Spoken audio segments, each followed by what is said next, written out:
ये कहानी सिर्फ एक हवाई जहाज के उड़ने की नहीं, ये कहानी है अपनी मिट्टी को देश के विकास के लिए सौंप देने वाले उन किसानों के सपनों की उड़ान की।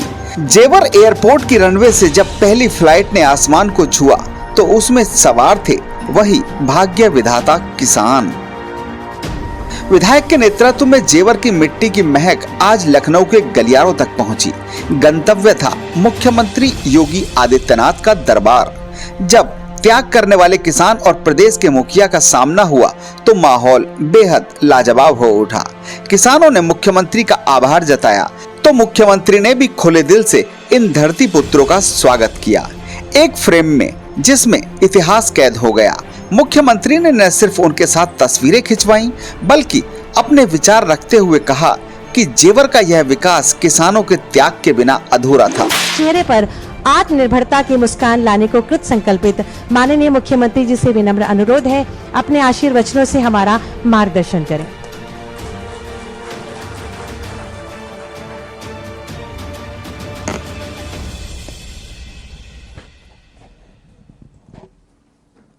नोएडा इंटरनेशनल एयरपोर्ट के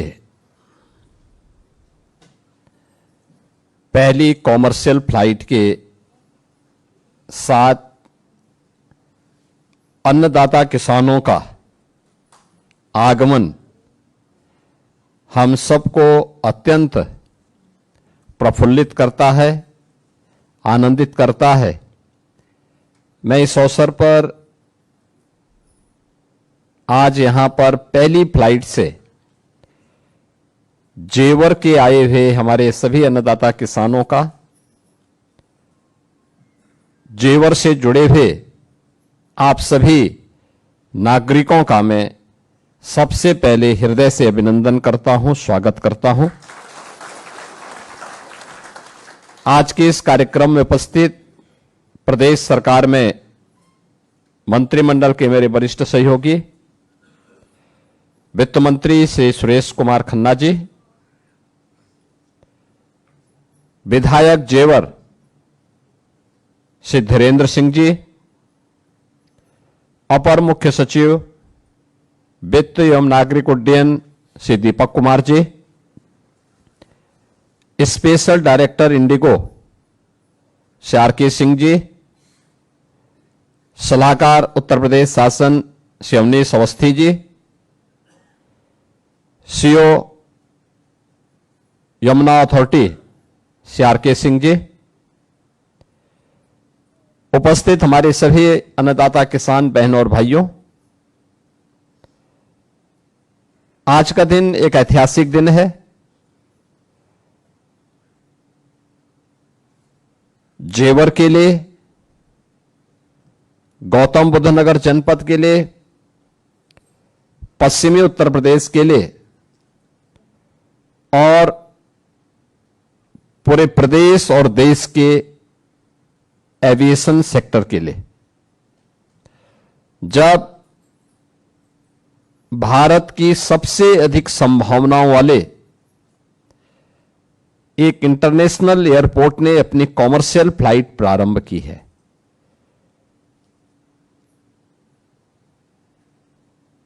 इसके पीछे प्रेरणा देश के यशस्वी प्रधानमंत्री श्री नरेंद्र मोदी जी की और इसमें योगदान आप सभी अन्नदाता किसानों का। मैं इसके लिए आप सभी को हृदय से धन्यवाद देता हूं और इस अवसर पर अभिनंदन भी करता हूं, खासतौर पर श्री धीरेन्द्र सिंह जी को, जिन्होंने इस कड़ी को जोड़ा। मुझे याद है जब हमारी कैबिनेट ने जेवर में इंटरनेशनल एयरपोर्ट के निर्माण के लिए प्रस्ताव पारित किया तो मैंने गौतम बुद्ध नगर जनपद के जिलाधिकारी और अन्य अधिकारियों को एक समय सीमा दी कि भाई 100 डे के अंदर जमीन अधिग्रहण की कार्रवाई प्रारंभ हो जाए। 100 दिन पूरे हुए, वहां कोई कार्रवाई नहीं प्रारंभ हो पाई थे। कंपटीशन था, तो मैं वहां गया, मैंने बैठक ली। मैंने कहा क्या हुआ? उन्होंने कहा कोई प्रोग्रेस नहीं। और याद करिए, तब मैं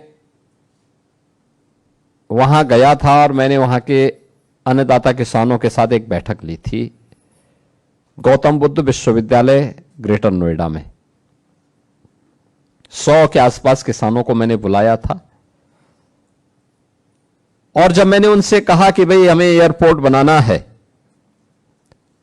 तो सचमुच वही मुझे सुनने को मिला था जो जयवीर सिंह जी ने यहां पे कही। मैंने उनके सामने प्रस्ताव रखा कि हम एयरपोर्ट बनाना चाहते हैं। सामने से मेरे सामने उत्तर आया कि हम जमीन नहीं देंगे। असमंजस की स्थिति थी। मैंने कहा हम लोग यहां पे विकास करना चाहते हैं। उन्होंने कहा लेकिन हम नहीं देंगे। मैंने कहा देखिए, आपको 1 घंटे का समय दे रहा हूं, यह एयरपोर्ट आपकी तकदीर को बदल देगा।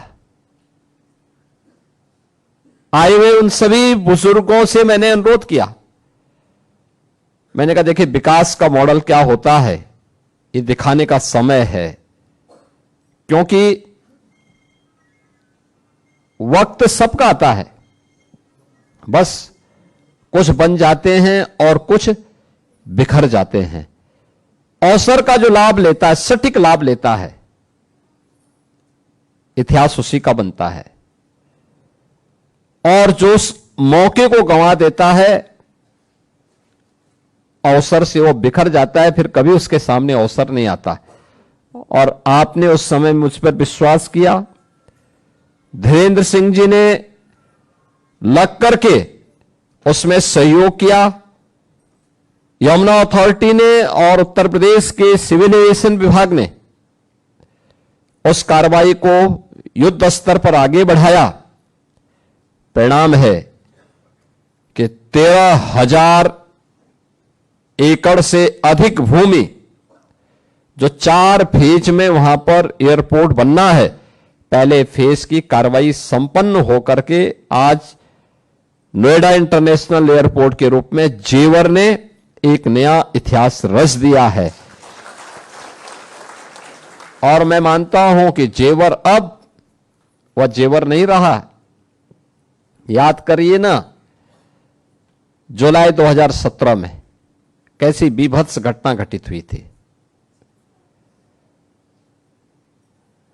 उससे पहले उसी क्षेत्र में मैं मानता हूं उत्तर प्रदेश के सबसे अधिक आपराधिक गतिविधियों का केंद्र बन गया था वो क्षेत्र। शाम होते ही आवागमन बंद, हर बेटी असुरक्षित, नौजवान के सामने आगे का कोई भविष्य नहीं, अन्नदाता किसानों के लिए कोई सुविधा नहीं। कैसे शोषण होता था, शोर की भूमि के नाम पर किसानों का किस प्रकार से उत्पीड़न होता था, यह भी हम लोग देखते थे, सुनते थे। कोई साधन नहीं, सड़क नहीं, बिजली नहीं, स्वास्थ्य की सुविधा नहीं, स्कूल नहीं, रोजगार नहीं, गरीब के लिए कोई भी पहल नहीं। और उन स्थितियों में दिल्ली के नजदीक जेवर भी एक कस्बा था और एक गांव था। अब आप सोचो, आप दिल्ली को फेल करने जा रहे हैं। दुनिया का हर बड़ा व्यक्ति आज वहां आना चाहता है, हर बड़ा व्यक्ति वहां आना चाहता है। आप परी की बात कर रहे थे, अरे वहां कुबेर आना चाहता है।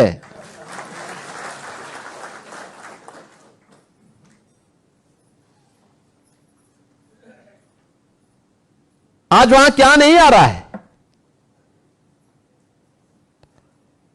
आज वहां पर एयरपोर्ट बन गया। भारत का पहला कार्गो और एमआरओ का केंद्र भी जेवर एयरपोर्ट बनने जा रहा है। यानी यहां पे किसान, पश्चिमी उत्तर प्रदेश ही नहीं, उत्तर प्रदेश का किसान कोई भी पैदा करे, कुछ भी पैदा करेगा, अन्न पैदा करेगा, फल पैदा करेगा, सब्जी पैदा करेगा, मत्स्य पालन में कोई काम करेगा, कार्गो से दुनिया के मार्केट तक पहुंचाने की सुविधा का केंद्र बिंदु बनेगा जेवर।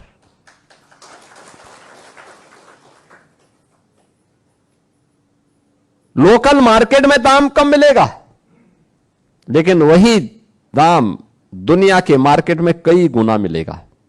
जैसे आम, यहां के मार्केट में हम कितना भी बेचेंगे 50 रुपए तक पहुंचेगा, लेकिन वही आम जब दुनिया की मार्केट में पहुंचता है तो 800 रुपए से लेकर 1000 रुपए किलो बिकता है वही आम। आप मुझे बताइए ना, जो आम यहां 50 रुपए में बिकेगा और वहां हम कार्गो का दाम भी ले लें तो भी 200 रुपए हम प्रति किलो का दाम जोड़ दें, कार्गो का एयर फेयर उसके साथ जोड़ लें, तो भी तो किसान को 600 रुपए का लाभ हो रहा है। अब मुझे बताओ, जिस किसान को यहां पे 10 रुपए का लाभ प्रति किलो नहीं मिल पा रहा और उसको अगर 600 रुपए का लाभ मिल जाए तो धनी तो वही होगा ना। ऐसे ही अन्य उत्पाद में भी फूड प्रोसेसिंग की यूनिट लगेगी, सेमीकंडक्टर की यूनिट लग रही है, डाटा सेंटर स्थापित हो रहे हैं, फिल्म सिटी आ रही है, toy park, medical device park, apparel park और आईटी एंड इलेक्ट्रॉनिक्स की सिटी, वर्ल्ड क्लास सिटी। पहले पढ़ने के लिए देखो ना, एक बेटी पढ़ने के लिए अलीगढ़ मुस्लिम विश्वविद्यालय में मेडिकल की पढ़ाई करने के लिए गई। अब दुनिया की 5 बड़े प्रतिष्ठित विश्वविद्यालय जिनकी वर्ल्ड रैंकिंग है, वे इस क्षेत्र में आ रहे हैं, यहां आ रहे हैं अपना स्वयं का कैंपस स्थापित करने के लिए।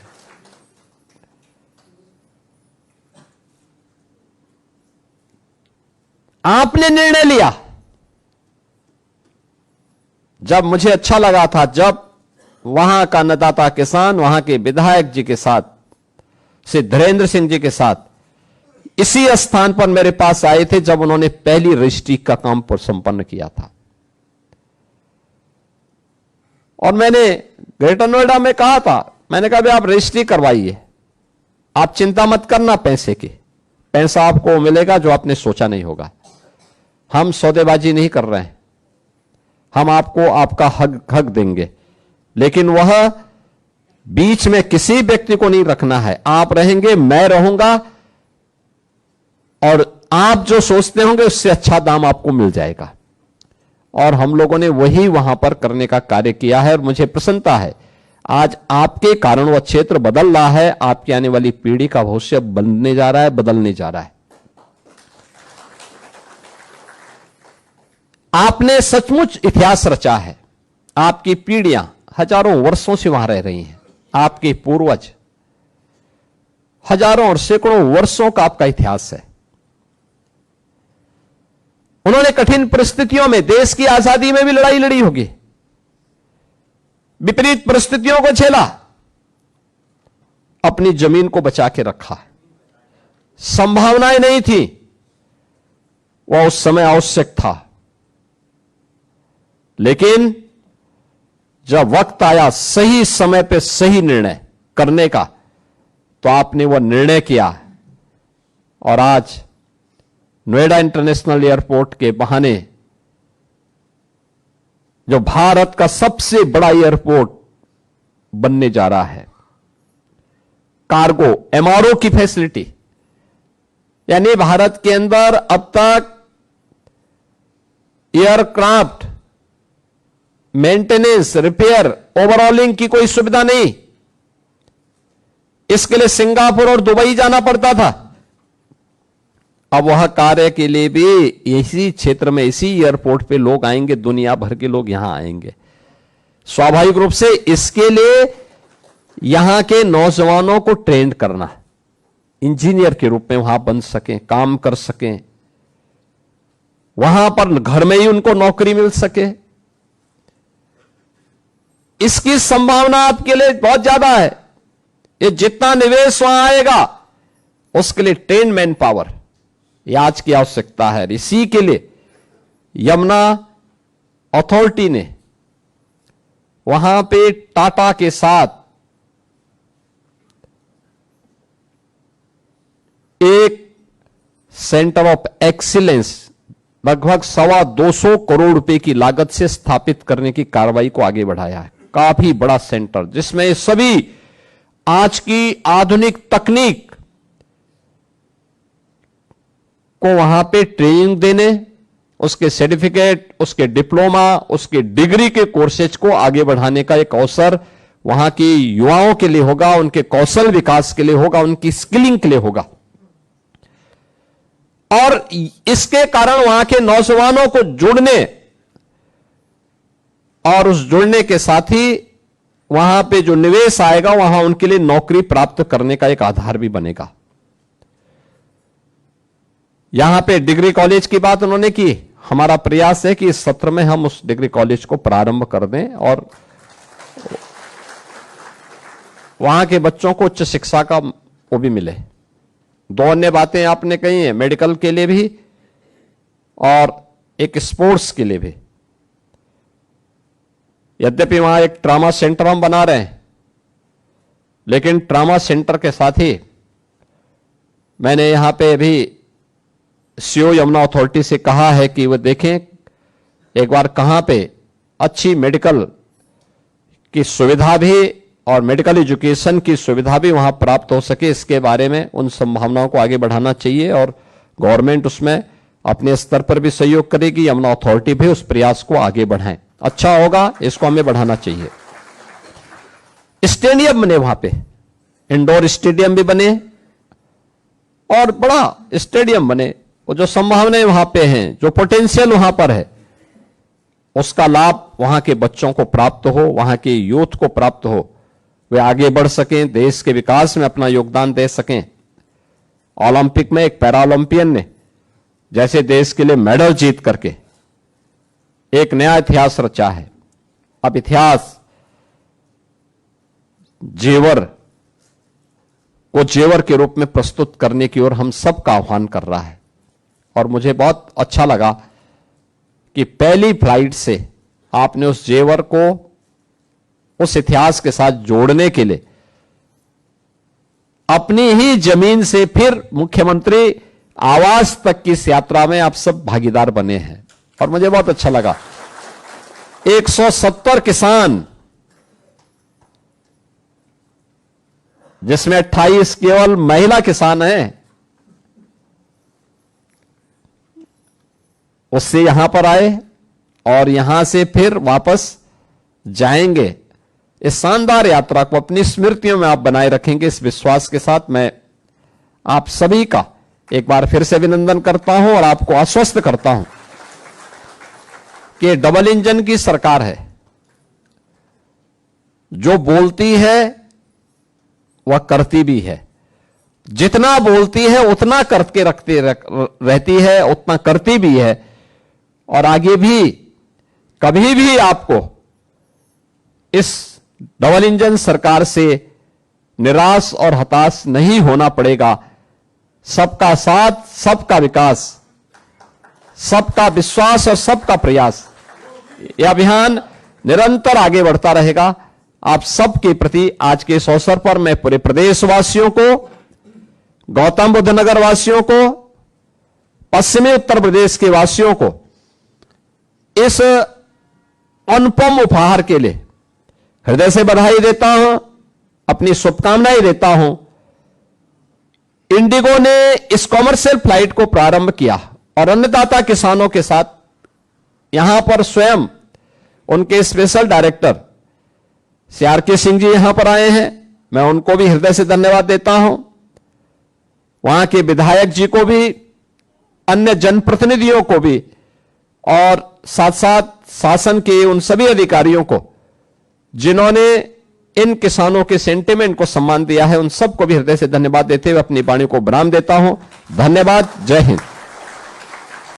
यह मुलाकात सिर्फ एक औपचारिकता नहीं, बल्कि एक नए उत्तर प्रदेश के उदय की जीती जागती तस्वीर थी। ब्यूरो रिपोर्ट, जेवर प्रेस के लिए।